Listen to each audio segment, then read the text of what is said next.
It's alive. It's alive. No, I'm not talking about Frankenstein. Although when I bring on Doug Maclean, that's debatable. No, I'm talking about Real Kyper at noon. We are live. We are on the air. We are an hour away from game 2 between the Islanders and Florida. And you know what the beauty of going live is? I can tell you that Andy Green and Noah Dobson are taking warm-up because Boychuk, we believe, is out of the lineup, which could be a very key and significant thing for the New York Islanders. And can Florida take advantage of it? But that is the great part about now being live on the Real Kyper at noon show. I'm Nick Kypreos. In a moment, young Frankenstein, Doug Maclean, will be along for the ride. It's a terrific start. We are now day 4 in the Stanley Cup playoffs. I'm sorry. I've been swamped with watching games. I didn't even realize today that I didn't dress up for you. I've got my t-shirt on. It's a China Club t-shirt. So let's just call this T-shirt Tuesday. How's that? Okay. T-shirt Tuesday. I got the China Club t-shirt I got when we took the Stanley Cup to the China Club in New York City. And a legendary place. I want to tell you that night with the Stanley Cup at the China Club would be in my top 5 moments of my life. I'm supposed to say the birth of my children and getting married are the runaway favorites, but I got this t-shirt and golf in my top 5. Distant from the first 2 I just mentioned. Doug, did you get the memo on T-shirt Tuesday here on the Real Kyper at noon show? No, I've gone basically with a J. Crew look today. I know they're in bankruptcy, but I are trending that way. But I like to look professional. I'm shocked that it still fits you after all those years. Oh, I appreciate that. But anyway, that's fine. And listen, do me a favor. If you have a scoop, we're a team. If you have a scoop like you just dropped. What was my scoop? Noah, I'm in Summerside doing this show, right? Noah Dobson. Where the hell is Noah Dobson from? From Summerside, PEI. And I should know that early on so that I can break that to the locals that Noah Dobson is actually in the warm-up for the New York Islanders. Wow. So, and anyway. How does that escape you? He's 2018 first-round draft choice. He's got a bright future, and he could see action in game 2 here. Because, I was going to give Trotzy a little poke to get him in the lineup there, and I mean, the only other guy, we've got another PEI kid on that team too, Johnson, who is one of the toughest kids in the league. We want both of them in the lineup to help the Islanders handle the Panthers. Well, you look professional on T-shirt Tuesday here on the Real Kyper at noon show. And I got to tell you right now, with the boys, you sound terrific. Now, I don't know what, listen, yesterday was our first live show, which was fantastic. Everything was great, but I got a couple of messages that said that, why is Doug sounding like Darth Vader right now? Like, seriously. Nick, I am your father. It's technology, but I have a water bottle here that yes. When I'm supposed, my daughter gave it to me, Mackenzie, when I'm supposed to drink, it lights up. So I will be, but it wasn't that. It was something to do with technology, nothing to do with my voice. Can we verify what's in the bottle right now? Yes. Can we? The other one was Morgan Freeman. Jordan Fiegelman, our wonderful producer here on the Real Kyper at noon show, suggested. What's his last name? What's his last name? Fiegelman. Oh, don't dox me on the air. How did I not know his last name? Jordan, where are you? I'm in Colorado. Yeah, I'm here, buddy. I'm here. Hey, listen. Who did he sound like? A little bit like Morgan Freeman, I thought, doing the Shawshank. Can you give us an example? Oh man, I'll try my best. Hello, Kippy. On today, we talked about my jersey in comparison to yours. Doug, you know who we're talking about, eh? An award-winning actor here. Driving Miss Daisy. Yes. You know nothing about movies. You thought that was a XXX movie, didn't you? I'm a big Morgan Freeman fan, to be quite honest. Well, good. And we're big fans of Noah Dobson, so we'll see if he gets Yes. in the lineup. But where do we start? We have to start this show with the greatest show on earth right now out of Edmonton, and his name's Connor McDavid. Wow. I mean, people chirping Connor McDavid, media people, oh, his personality doesn't translate to winning. I mean, this is a kid who's finding his way. And you know what? All he said was, we're going to find out a lot about our team. What did he do? 19 seconds into the game. And then he blows by Mata on one of the most spectacular type plays you'll ever see. This is a kid that steps up, got it done. And look, he needs support. I go back to chirping about Yzerman when Stevie Y couldn't win. And all the chirps, these stars need support. And he got some support last night from the way his team played. Tippett talked about that. But this guy, I mean, don't underestimate him. And I was pissed listening to some of the media chirp this guy. I mean, come on. Anyway, we chirp guys, but we're fair, you know? You gotta feel sorry for Mata when you see that coming at you. Like, usually guys change their underwear in between periods because they're drenched in sweat. Yeah. Not because they're soiled. And you know what? Mata is not the quickest a foot guy you will find, but he's played well for them. It's been a real important pair for Chicago, but he had no chance. And tell me who does. I remember Gord Murphy when he was a defenseman. We're talking about playing defense. He wasn't the quickest guy in the world. And we used to say, Murph, on a one-on-one, you back your ass to the goalpost. Do not stand up. You just go to the goalpost so they can't go around you that way. The faster your ass hits the goalpost, the least chance they have of going around you. Mata should have got the ass to the goalpost as quick as he could last night, but no chance.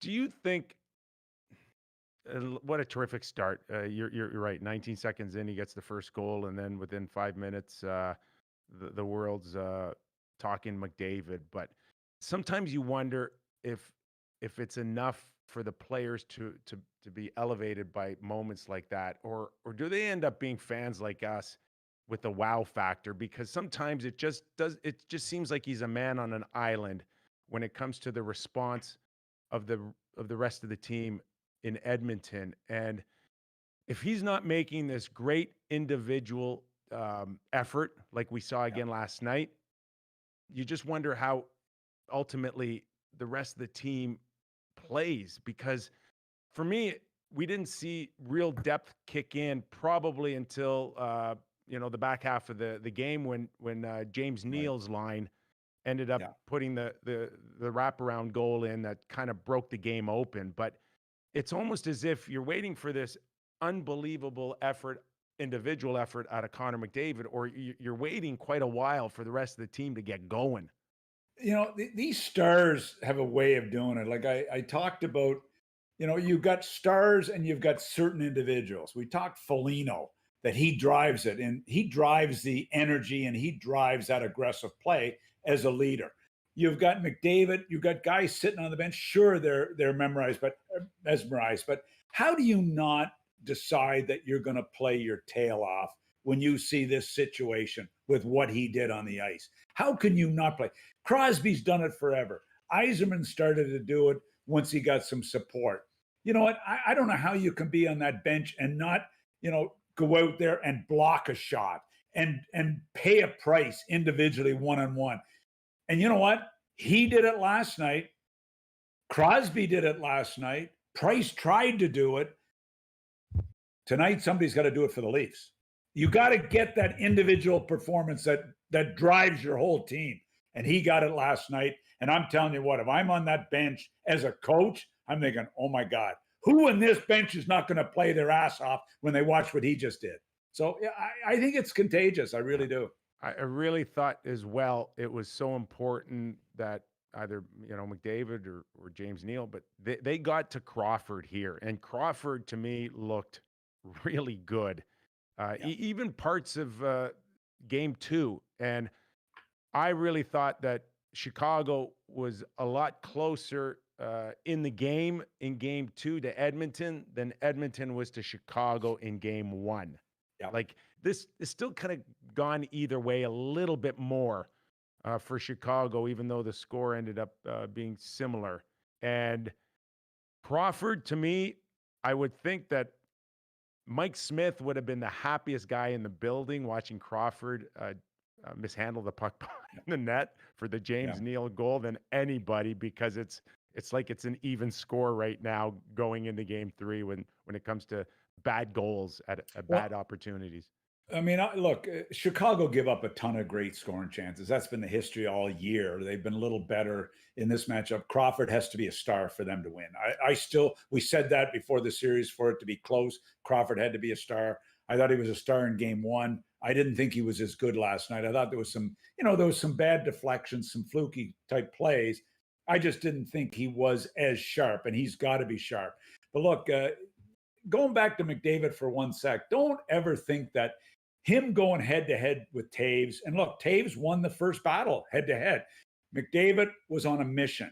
It was the team had to win, and he had to outdo Taves, and that's not an easy challenge with the smarts and the leadership that a Taves has. So extraordinary pressure on McDavid last night, the franchise on his shoulders, Taves on his shoulders, losing on his shoulders, and he came through. Pretty tough to have anything negative to say about what this kid did. We saw a goal out of Patrick Kane, and he hasn't heated up yet in this series as well. And he is a very dangerous player out there. I gotta think if this guy starts getting it going here in game 3, it'll still be a handful for Edmonton. And you have to give full marks to Koskinen. He made a couple of big saves on Kane. Kane is a dangerous player. I mean, who doesn't love Patrick Kane? One of the greatest players to play in the last 10 years in the NHL. And he gets a couple of chances, and Koskinen came through. And Koskinen's not getting the rave reviews, but he was a difference maker last night as well in a couple of key saves at key times. So, a couple of good stops on Kane were pretty memorable. So, he stepped in and did a good job in a really pressure situation. All right. T-shirt Tuesday here on the Real Kyper at Noon show. Doug Maclean and Nick Kypreos here getting you ready for day 4 in the Stanley Cup playoffs. Edmonton, not the only team to tie it up at 1-1. We saw the Pittsburgh Penguins. You talked about McDavid being that leader to step up. Crosby did that as well. I thought, Mac, his goal was so important early in the game for many reasons, but the biggest one is it kind of humanized Carey Price a little bit here. And I'm not here to suggest that it was a bad goal. He saw Crosby coming down the wing. He was prepared for him. He was set for him. I think Carey Price guessed backhand where he thought maybe Crosby was going to go, and then Bob's your uncle 5-hole 1-0 Pitt. And you know what? You got to give a little credit to Gensel too. I mean, he stalls on the rush and he puts the perfect pass to Crosby, and then Crosby. I mean, that to me that was a great shot as well. I mean, the way he snapped it by obviously Price, but I mean, you're right. I mean, he may have guessed a touch on it, but I watched the game last night. And if it's not for Price, the score, it's a runaway. I mean, this guy, we've seen Price play well. I watched this guy battle last night like no tomorrow. You saw him in the crease on a couple where he made 2-3 saves, side to side, double leg. This guy was trying to do everything possible to help his team win when a lot of their top players were no-shows last night. They didn't get much created. Their top 4 blue liners were okay, but their boys up front that are supposed to contribute offensively were nowhere to be found until it was too late. So Price gave them every opportunity to go up 2-0, and it wasn't going to happen. His analysis, Mac, his analysis before this series started was all you needed to hear, that we're all going to have to play over our heads to win. And of course, when it comes to Carey Price, he's not allowed to play over his head, because when you're that good and you're that talented and you're that capable, what you've seen out of him in the first 2 games is what's expected, right? That's why you're a $10 million goalie. But So there's nobody in front of him playing over their heads. okay, so you're having trouble scoring. You're having trouble creating a little bit offensively if you're the Montreal Canadiens. Why not give Domi more ice? Am I missing something here? Like, Yes. I mean, you know, I mean, here's what you're missing. Okay. Claude Julien's not a fan. Yeah, well, That's it. That's all you need to know, is Mhm. that he just doesn't trust him. He's not ready to give him the type of responsibility that I think Max wants. Yeah. And until, I don't know what happens. Is it more ice time first and then the result, or is it the result first and then more ice time? Chicken or the egg? Well, I don't mind Pittsburgh's blue line. I mean, obviously, Letang has been a real good player for the Marinos. Come in and been a real good player, but to me, you need playmakers in the offensive zone to try to make some plays against this blue line. And Ty, don't not Ty. Ty, well, Ty made the odd play. Ty, but look, this kid can make plays in the offensive zone, and I think that you're sitting there. How long are you going to wait? Are you going to wait till come on? You've got to try some things when you're in this situation. And to me, I see him playing ahead of a couple of guys that are on that ice and not doing anything. Next game is the ideal. I thought the third period was the time to pump it up. Not next game, but he's got to have a look at that. Now, let me ask you something, because you were a president and a general manager in Columbus. You have your depth board in your office. You have every player evaluated in terms of what you feel the asset means to the organization and what it means in the marketplace. So when you have a coach where you think that your asset now, and I use Max Domi as an example for Marc Bergevin, is that maybe Bergevin values Max more than Julien, and it's ultimately hurting your team that he is in a position now where he's not looked upon as being better than he's showing right now. What do you do as a general manager? Do you get involved? Do you go down to Julien now and say, hey, listen, Max is an asset. He's supposed to be our top 6. If I'm to re-sign him or I'm to trade him, at the end of the day, you're pulling his value down for me. How involved would you get now to go back to your coach and say, boys, we got to revisit this? Look, the GM and the coach talk every day. I mean, the GMs are around the team more now than they've ever been, because there's a fire a day to put it. That's why you don't ever see them out scouting unless, we got to get away from the office. Let's go and look at the first round picks.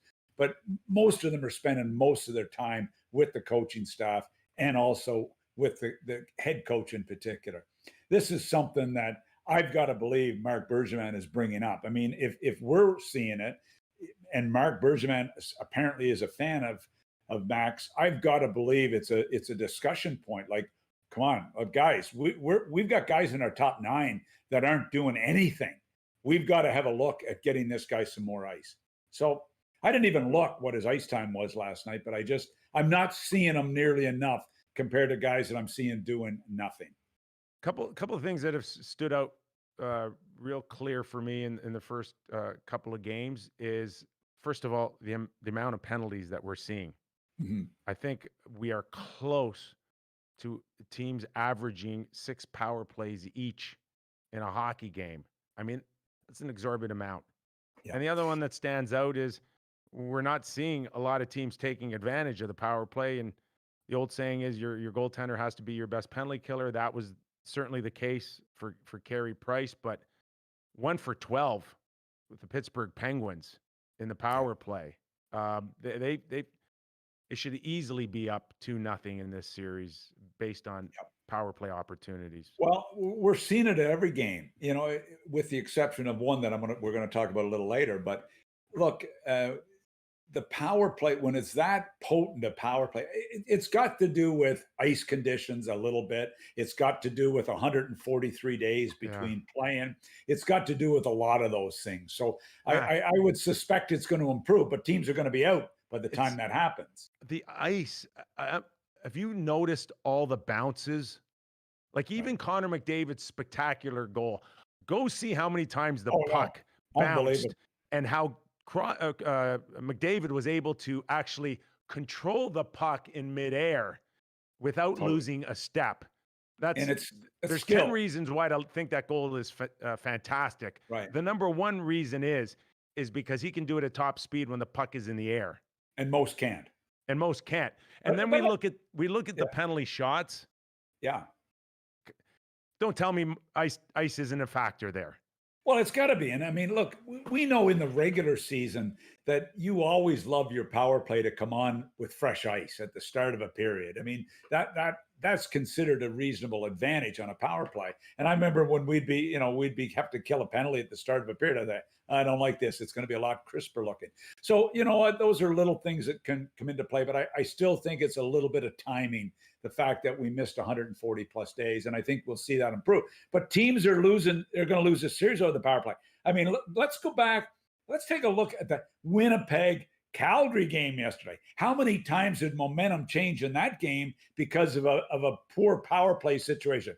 Ehlers takes a terrible penalty on Tkachuk, and they don't capitalize. Ehlers then gets the winner right after. So it's been momentum changers throughout. So power play inefficiency has been a big factor. The one coach in the league that has to pray that he gets some power plays today is our friend Keith in Toronto. He's got to draw some penalties. Time out. Would you stop bouncing all over the place? I have to because I'm so excited. I'm so excited. I'm bouncing.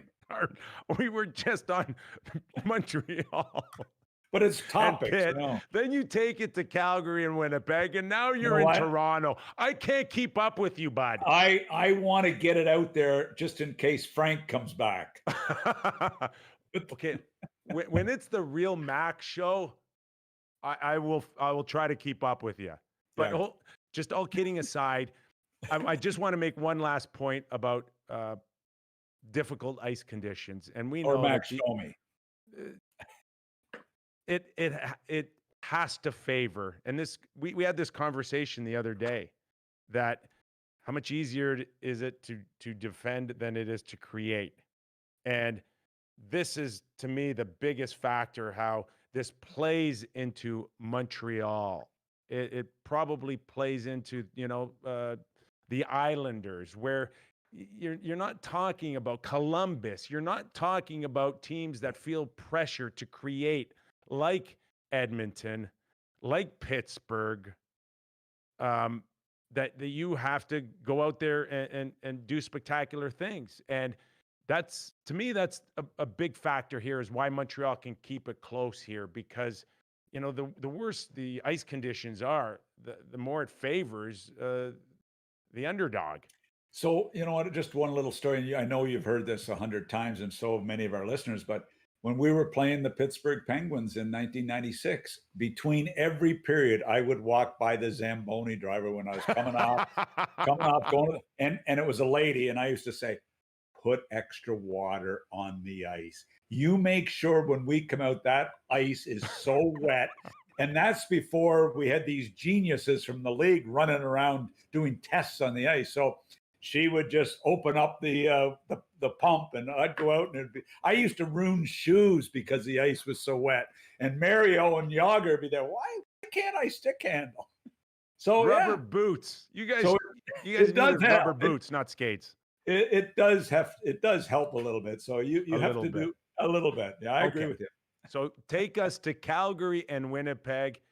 And I can't tell you how disappointed I was that Calgary did not play like they had Winnipeg right where they wanted them.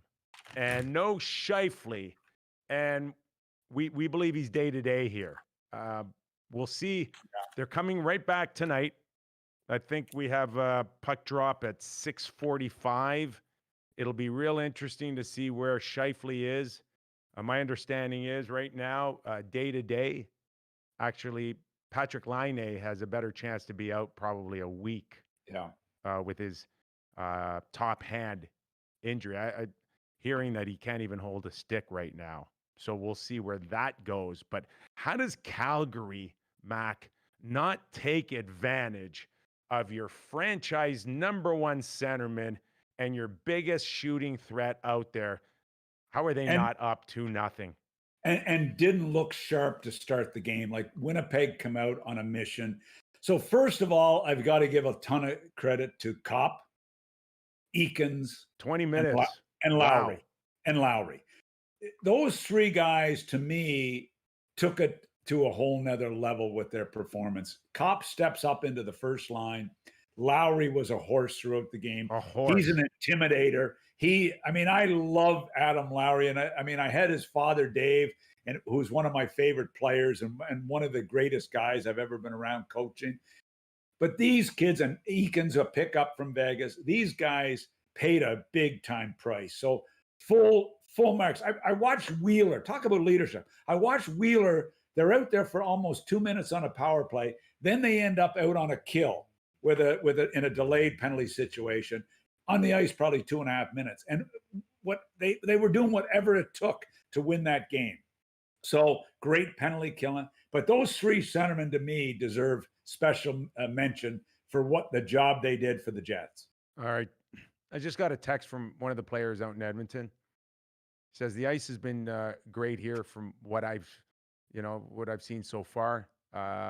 It can get chippy a little bit, but that's the norm. The important thing here is the rink's been cold all day. Every day it's cold, and it's keeping it's helping the ice repair a little better. So, that's great feedback in terms of it's. Some suggest they like it. Some suggest that they don't. There's a lot of players out there. Is he leading the series or trailing the series? I will give you 1-1 in the series. Okay. So no, you know what? They're doing the best. This is a challenge with this many games, and luckily there's no fans in the building. That helps the ice condition as well from the body heat. They do a great job, the league today, monitoring ice conditions. Our friend Craig is going crazy, making sure his staff, making sure the ice is up to par. Look, full marks to them, but it's going to have its challenges. Okay, we talked, excuse me, on the top of the show about. Do you have any water? No, where's my GP8? No, I don't. I got to get on that. I used to drink water all the time on Hockey Central at noon, and I haven't got my water going on right now, but I will. People used to rip me. People used to think I drank a lot at night, and that's why I drank so much water on Hockey Central at noon. So, who would ever believe that? So I got it. After our Hockey Central at noon show, okay, Doug had time to go back to this rental apartment that he had. Palatial. But because he drank so much water, he couldn't make it from our studio to like 3 blocks. He actually had to jump into a Starbucks. Thank God for Starbucks. And pretend that he was going to buy a coffee just to use their restroom. But they only have the one holer in Starbucks. It's like a joke. I used to look for Tim's, because they have a Starbucks is so refined that they only have like the one. Oh my God! Stop it. Back to Jets Flames. 6:45. So 3 games in 4 nights for Calgary and Winnipeg here. Who does that favor? Well, you know what? I think something Talbot has done a great job too, giving Calgary every opportunity. I thought Hellebuck was real solid yesterday, which we said going into the game. He had to play as well as he could. To me, who's favored here? I've got to believe Calgary. I picked Winnipeg to win this series before these injuries. I've got to believe Calgary. That was a frustrating loss for them. They let that slip away. bad power play after bad power play, open nets. Lucic, I think, of his opportunities. You know what? I think Calgary will be a better team today. Will Winnipeg be as motivated with the guys out as they were last night? That will be tough to duplicate. I look for Calgary to have a better performance today. We talked on the top of the show about the star number one centerman stepping up. We saw it with McDavid. We saw it with the Crosby early goal last night to tie their series. Yeah. I look at now Calgary and Toronto, and I look at Sean Monahan, and I look at John Tavares. Yeah. And I say, those guys are number one centers for their respective club. Are they capable of having now a must show up game? You know what? I was impressed. I was glad to see Monahan get ticked off in that game yesterday and get into a little scrum and show a little life. Monahan has got to be a lot better. That line to me has got to be better. Not only 5-on-5, but also in the power play. That group of three players have got to be better for me in tonight's game. So Monahan, no, he's not capable of taking over a game like McDavid, like Crosby, but he's got to be a lot better. John Tavares, I'm sorry, at 11 million, his line has got to be a lot better. And both of them are capable of having great performances. Monahan's younger, but still a veteran guy in the league now. Tavares is a veteran. Both of them better be a lot better for me. I'm going to throw this out there. And I don't know if people think I'm crazy, if it's a non-issue, but John Tavares skating today in 2020, is it good enough to warrant his $11 million?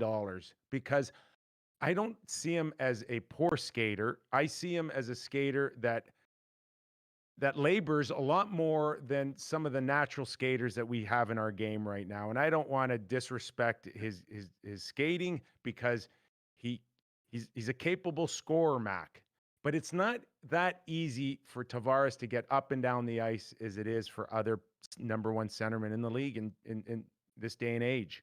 But you know what? Yeah, I will say that you're accurate on that. That his skating is the one area that you're always questioning. I remember you and I talking when he signed this big contract. Where are the wheels going to be as this contract moves along? You know, but this Columbus play hard. Are they fast? Yeah, they've got some speed in their lineup, but speed shouldn't be a factor playing against Columbus for Tavares for me. I just think he's got to pay more of a price to make his plays. He's capable of that. Well, I watched him a few years ago lead the Islanders against the Panthers in a really tough series. He just, to me, has to find a way to make his play. He's getting the second D matchup. He's not getting Jones and Werenski. He's getting Gavrikov, who is real good. But he and Savard, they're good shutdown guys, and I give full marks to them for that. But he's getting an easier ride than Matthews is, and that's why it's critical for he and Marner and Mikheyev to be a lot better tonight. Well, his edge work is still, real good, but when it comes to getting up and down the ice, he just labors to me a lot more. It doesn't come naturally to him, right? And right now you got to wonder if speed is an issue right now in this series, getting up and down the ice. We'll have to see how it plays out. They go Toronto and Columbus at 4 p.m. Eastern. But I want to see more of a give and go game with him too. He and Marner give go. He and Mikheyev give go. He and the point man. I mean, they've got to find a way to make things happen and get to the paint, get to the net, and get the puck to the net. So I want to see, one of the biggest parts of John Tavares' game has got to be his give and go with a Marner. He's got to get Marner the puck. Marner's got to do his thing. So they've got to be a lot, pay him bigger price and be a lot more creative tonight. We are under 30 minutes here on the Real Kyper at Noon show. Puck drop at 12 Eastern for Panthers Islanders. We're talking right now Columbus Leafs. Sheldon Keefe was quoted the other day saying that he liked Nylander's game in terms of the puck possession in the offensive zone. but there's clearly more to ask out of him. As a coach, are you liking Sheldon Keefe defending Nylander after game one, or would you be the type of guy that would want your head coach or yourself, if you were in that situation, to publicly challenge a guy like William Nylander to be better in game two? I don't care what he says to the media, but I would be challenging Nylander to be a lot better than he was in game one. You know, puck possession is no damn good if you can't get closer than 15 feet to the net. Oh, Puck God. possession, my ass. Circle, spin, puck possession, this, puck possession. If you can't get to the damn net, puck possession doesn't mean anything. Okay? Oh, So my I would be gosh. telling them to not worry so much about puck possession, worry about getting to the net. You are Anyway. you are hilarious, because sometimes I ask the listeners or the viewers for a rating and review, and some of the feedback that we get, and it's like, Doug Maclean, I love him. Just get the damn puck. Just get Or I get a lot of I hate him said about me too. So Frederick Anderson, he also gets a rough ride no matter what he does. If a soft goal follows, it's the bad ones you remember. It's not any of the good saves in a hockey game for these guys anymore. look, Freddie to me looked really good in the game, really focused. I didn't like the goal, but unfortunately, Toronto need a little bit of what Pittsburgh did last night. They need one of their stars to give them a chance to play with a lead. They've got to get a chance to play with a lead here. And you know what, Nick? They've got to, like Freddie. If you don't score any goals, it's tough to blame your goaltender. I'm sorry. So I'm not putting any blame on Freddie Anderson for that loss the other night, although I didn't like the goal. But they've got to play with a lead. They got to give Freddie a chance to play with a lead. And the way they've got to draw some penalties. Like, this is a physical team they're playing against. These guys are skilled. How the hell can they not draw penalties against Canada? I know Columbus are disciplined. I get all that. But they got to get some confidence offensively off their power play. So they got to draw penalties for that to happen. Sheldon Keefe under the gun here to create a different look today. Does it mean that in a lot of talk in preseason training camp of loading up Marner, Matthews, and Tavares, can we see that in game two? Can he change up the defense pair? Can you move Morgan Riley off of Cody Ceci, or is that just shuffling the chairs on the Titanic? You know what? He's in a situation today. He's got to go with whoever's playing well. I know the fourth line didn't get any minutes the other night, and can you get more of those guys into it? I didn't like Cece's game the other day at all. You know what? You can mix and match a little bit in the back end. You gotta play the horses who are playing tonight. Whoever is going, you got to use them and use them hard. But to me, I like the fact I want Keefe to challenge matchups today. I want to see him battle Tortorella on some matchups. And the problem is, when you're the defensive team, it's easier for the matchups. When you're trying to match up a defense pair against a forward group, it's much easier than trying to get away from it. But I'd like to see him challenge Tortorella a little on matchups today and try some different wrinkles. Because when you're coaching in the Stanley Cup playoffs and you see a group come on the ice, you're thinking right away, how can I defend that? And I think he's got to get him thinking. We saw Paul Maurice do some pretty good things on matchups yesterday, and I think it helped his team win. So it'll be interesting to see what a young coach like Keith does. But he's got to challenge Tortorella a little bit too. Much like Pittsburgh, much like the Winnipeg Jets, much like Toronto going into game two, the Vancouver Canucks, also a team that is looking towards evening up their series against Minnesota. You just spoke of a team that is in dire need of drawing penalties. You could say that for the Vancouver Canucks, who I believe didn't get their first power play chance till mid-third period.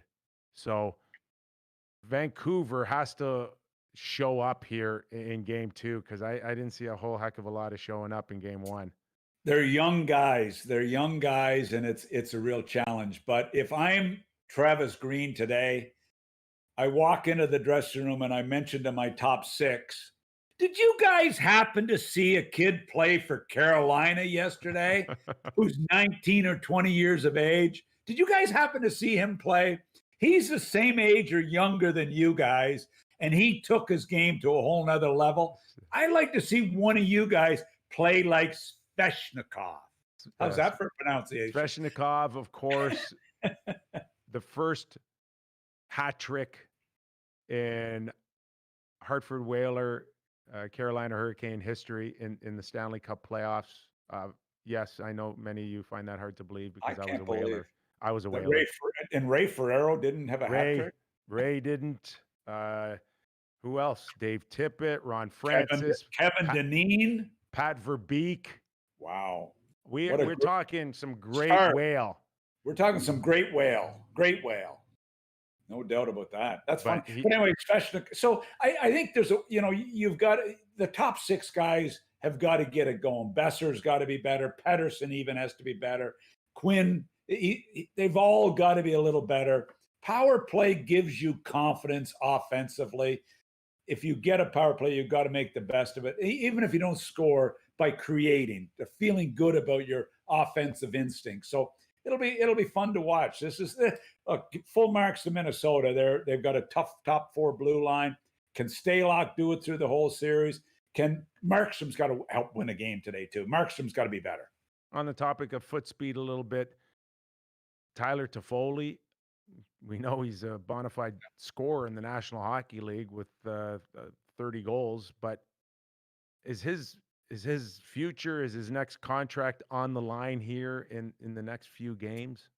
Well, look, so many of these guys are all, challenges because of the way the cap's going to be and where every team in the league is. Everybody's up against the cap. Everybody's got tough signings. So they need Toffoli to score. That's what he is. He's won a Stanley Cup. He's been a good player in LA. He had a great finish to the season in Vancouver. Important guy. I want to see Vancouver play with a little more bite tonight. And I'm going to just move away and bring up Zach McEwen. Unbelievable camp. He happens to be from PEI. Where the hell is he? Get him in the lineup.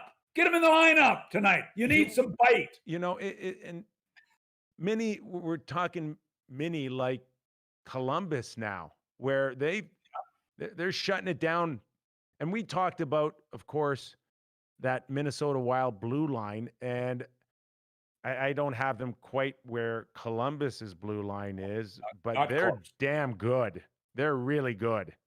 They are a good blue line, and there's some nice differences in there. Fiala has become a player. Zuccarello is a veteran of playoff performances. Parise is a veteran. Koivu has been good. Galchenyuk comes in, and all of a sudden you get him going in spurts. He's a spurty guy that doesn't have the consistency, but right now he looks pretty good. So I kind of like their group. I think I underestimated them. And if Stalock, I didn't think the series, I thought Vancouver would win the series on goaltending. And after one game, Markstrom has not been good enough. He has got to be a lot better than Stalock for them to win. Who would you rather have right now, Fiala in your lineup if you're Nashville, or Duchesne? I'd rather have Jones. But Fiala was a great young player, and Nashville's got to be pissed. They got to be pissed that they let this guy go, or he's doing what he should have done all along for us, and now I see it over there. Our friend who got fired as the GM in Minnesota made a pretty good trade when he acquired Fiala last year, and now he's watching at home like the rest of us, and Fiala looks like a star in the making in Granlund. I'm not. Anyway, those things happen. We have a lot of those in our closet we don't like to see brought up. Minnesota Wild and the Vancouver Canucks go tonight at 10:45 Eastern time. Between now and then, we're going to fit in a few games. The only team facing elimination right now are the New York Rangers. They go head-to-head with Carolina. We just mentioned a young, talented player in Svechnikov, and what a fantastic leader he's going to be for many years in Carolina. This is your next captain, Carolina Hurricane fans. No question about that. As far as the New York Rangers, could we be seeing the last game or two, if they can extend this with Henrik Lundqvist? Is it inevitable, Mac, that he had the opportunity and he wasn't bad. He has not been bad. He hasn't been the reason. They're not the reason, but in saying that, a couple of early goals in this series on him has put a young team behind the 8 ball. Yeah, a team that we thought would be a lot better. And look, obviously, they wanted the kid in goal. They thought he was going to be the savior. They thought he was going to give them a real chance. So Lundqvist has been, it's nice to talk about Lundqvist. He's had a marvelous career. He's getting up there. It's probably he'll be moving on. But the guy I want to talk about is Panarin. Okay? So Panarin, you're not going to shit all over Panarin, are you? Panarin talked before the CBA did their deal that he wasn't 100% behind it. And would it ever jump out that he hates the bubble? Like, I'm watching him play the last 2 games. Does he hate the bubble? No, you're questioning. You're questioning whether he wants to play right now, and I don't think that's fair on Panarin. I just think but you know what? When you make 13 million, we talk about Tavares, we talk about all the other guys that haven't brought it. I'm sorry, Panarin hasn't brought it. Mac, you know how hard it is for these players to hit the same level that they finished off in the second week of March, off 4.5 months being off, and then a rinky-dink 2-week training camp. Like, the comparison is how great he was, going into the pandemic. And it's so hard for anybody to hit that level. He scores a goal in game 2 and it looks like they're going to get it going, but I wouldn't question this guy's integrity. Oh, I'm not. I guess I'm questioning his play. Okay, and that's fair. It hasn't been very good. But you know what? A lot of the teams that are winning are getting great performances from their top players. Yes. They're getting great performances from their top players. And Zibanejad has not been able to hit that level either. No, I want to see Strome, who had a great year as a second line centerman. You know what? When the game's on the line, when your season's on the line, unfortunately, when you're making 10, 11, 12, 13 million, we saw it with Sid last night. We saw it with Price last night. You know what? We saw, in my opinion, we saw it with Wheeler last night. We saw it with Hellebuck. I'm just saying, I like to see him better. Well, I don't care if he likes the bubble or not. We were told was getting better, feeling better enough to see any action here. Georgiev, another capable guy, according to the New York Rangers. Will they go to him, or would Lundqvist get one more crack at turning this thing around and possibly extending his career with the New York Rangers? But we'll know more certainly by puck drop at 8 p.m. tonight. But how do you come back with Lundqvist right now? Look, I don't know what the health of the other guys are, but in fairness to Henrik Lundqvist, this is a back-to-back situation. Good God, we won't play guys in a back-to-back in January. And now we're going to play a 38-year-old in a back-to-back. I mean, I think it's and this is not, to me, Lundqvist has battled. He's given them a chance. There's been some iffy goals, I guess, but there's been a lot more issues with the New York Rangers than Henry Lundqvist for me. I don't know much, but I'm pissed off because I picked them to win this series. I know I'm really you did. Off. Hey, I won a Stanley Cup with this team. I couldn't pick them. So I feel. You picked Carolina? I picked Carolina. I want to see. I want to see that. I want to go back to the tape. I want to see Joe tell me that that's true, or Jordan. One of them tell me it's true. It's true. It's true. Jordan has confirmed it's true. By the way. Yeah. Right. Good. Hey, listen, you sound terrific. You sound about 10 years younger. Now, I beg people to go on their rating and review and give us comments on Apple Podcasts. But I want to ask you now, when it comes to rating and review, what kind of rating and review did Jill McLean give you the other day?